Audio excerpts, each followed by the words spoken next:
I got this video from Reddit. Let's actually watch the comparison because I think he put them side by side. Remember when OnlyJayus got cancelled for saying the N-word? Remember when OnlyJayus was TikTok's go-to psychology queen? Dropping rapid-fire brain facts, decoding human behavior, and climbing the platform like she had a PhD in virality?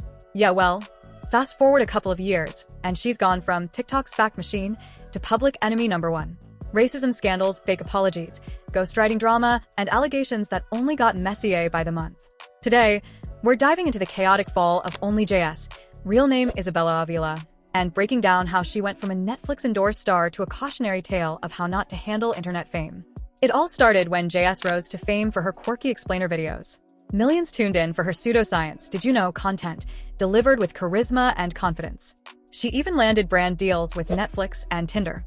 But behind the scenes, trouble was brewing, and it didn't stay hidden for long. In 2021, a now infamous screenshot from her past surfaced. It showed a DM where she used a full-on racial slur, hard R and all, directed at someone for being in an interracial relationship. Not a song lyric. Not a joke. This was straight-up hate. If you guys didn't know already, there is a screenshot of OnlyJayus saying the N-word. Freak the Gemini actually broke this story, and as you can see in the bottom of this screenshot, it says, "I'm done talking to a N-word, hard R, loving a-hole." It's just completely blew my mind. Now, Jonathan Moss said in his most recent video that when he confronted OnlyJayus about this, she said that it was just Photoshop. But when she was provided with the evidence, she backed down and apologized profusely. At first, she did what a lot of exposed influencers do. She denied it, called it photoshopped. But then, the person who leaked it came through with the full context, timestamps, and original messages. The internet had receipts, and JS had no place left to hide. So she posted an apology video. You know the kind. Sad piano music, fake tears, and a carefully rehearsed script about how she was in a bad place back then.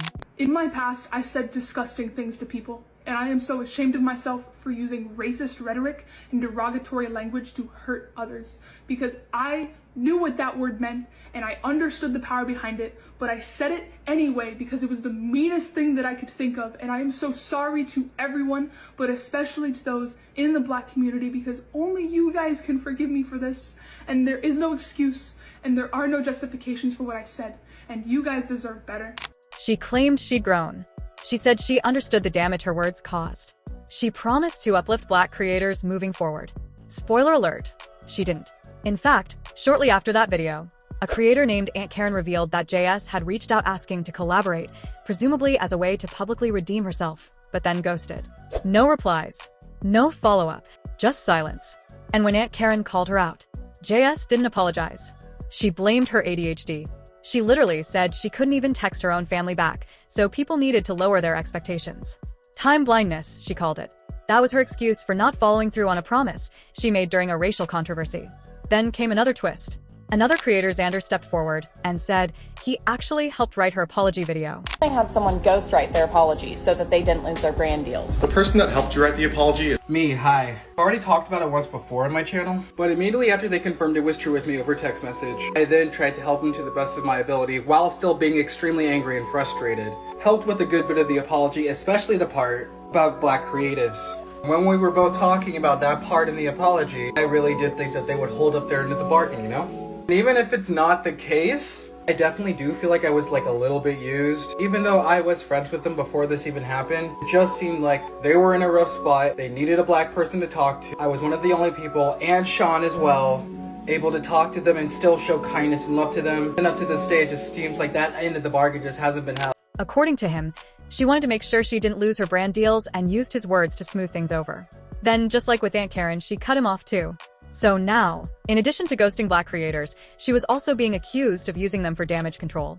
And just when people started to forget, she found a new way to screw up: plagiarism. Viewers started noticing that a lot of her videos seemed familiar. Like word for word, tone for tone, Reddit post level copy-paste familiar. Remember when OnlyJayus got cancelled for saying the N-word? Apparently that didn't teach them to be a better person, because look what they just did. When you get a new job, do just enough to not get fired. Put in the bare minimum, just enough not to get fired. And then after about 6 months, or when a new position opens up, make a sudden, drastic change. In like 6 months or whenever a new position opens up, you're gonna kick it into high gear. Start coming in early, grind really hard, offer to take work home. You're gonna come into work early, you're gonna ask to bring like work home. And inevitably, your boss will ask, why the big change? Just whatever it takes for your boss to come up and be like, what's up with this like sudden change? I got the girl I'm seeing pregnant, and you know, this has really been a wake-up call for me. about how I need to be more responsible and make more money. If you're a man, you're gonna be like, oh, I just got my girlfriend pregnant and it made me realize that I need to be like more responsible and definitely need to make more money. She wasn't just inspired. She was lifting entire scripts from Reddit threads, blog posts, and scientific articles without crediting a single source. So OnlyJayus put on her Instagram, this dude copied my content more than once, and when she crowded me out, I threatened her and then deleted the comments. No, her video was in the bathroom, mine was outside, and I found the content off Google. What does your birth month say about you? And I found it, and I was like, oh snap, this would be cool. And then somebody sent me her video, and I was like, yeah, she made it. And then she got really aggressive. I said, hey, you made it first. That's fine. When another creator, Alex Byron, called her out for stealing one of his TikToks nearly word for word, JS denied it again.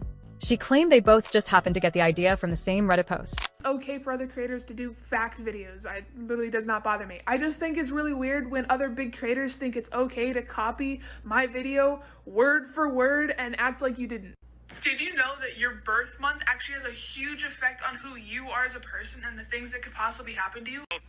Yo, did you know that your birth month actually has a huge effect on you and the things that can happen to you in your life? People born in March are way more likely to have asthma, and I can actually speak to this one because my little sister, the only one born in March, has asthma. That are born in March are actually more likely to have asthma. And I can speak to that because my cousin, the only person born in March, has asthma. I don't want Jonathan to get hate, so stop with the fucking death threats that he's saying he's getting, but he knows exactly what he's doing. He tried to copy this video when I first posted it, and now he's trying again months later. And I think as bigger creators, we should be better than that, and I think he should just own up to it. So Alex offered $10,000 to charity if she could produce it. No one could find it. OnlyJayus stole one of my TikTok videos. I have the proof on my page. I called her out. She denied it and said this, that we both got the idea from the same Reddit post. I am offering $10,000 to charity right now if she can send me the Reddit post. And if any of you on the internet can find the Reddit post, I'll give you $1,000 and we'll donate the other $9,000 to a charity of your choice. Until one night on stream, JS magically pulled up a screenshot of the alleged Reddit post. But here's the thing, Alex and his followers figured out that she likely made the Reddit post herself, commented on it from an alt, took a screenshot, and then deleted the post to make it look legit. She said we both got the idea from a Reddit. I said I was so confident it didn't exist that I would give $10,000 to anybody who could find it. And nobody could.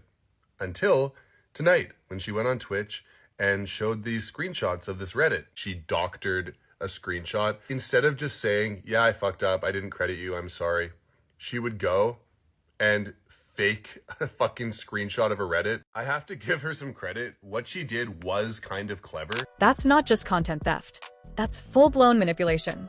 And by now, people were catching on to the pattern. Accusation, denial, victimhood, performative apology, rinse and repeat.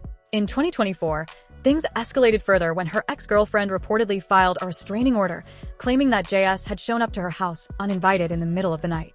The ex accused her of obsessive behavior and said she would often weaponize her massive following against people who crossed her. Though the restraining order was eventually dropped, it painted a very familiar picture. A pattern of deflection, manipulation, and damage disguised as self-help. Then in 2025, as rumors of a TikTok ban began swirling, JS posted a teary farewell video. She thanked the app, reflected on her growth, and once again played the misunderstood card.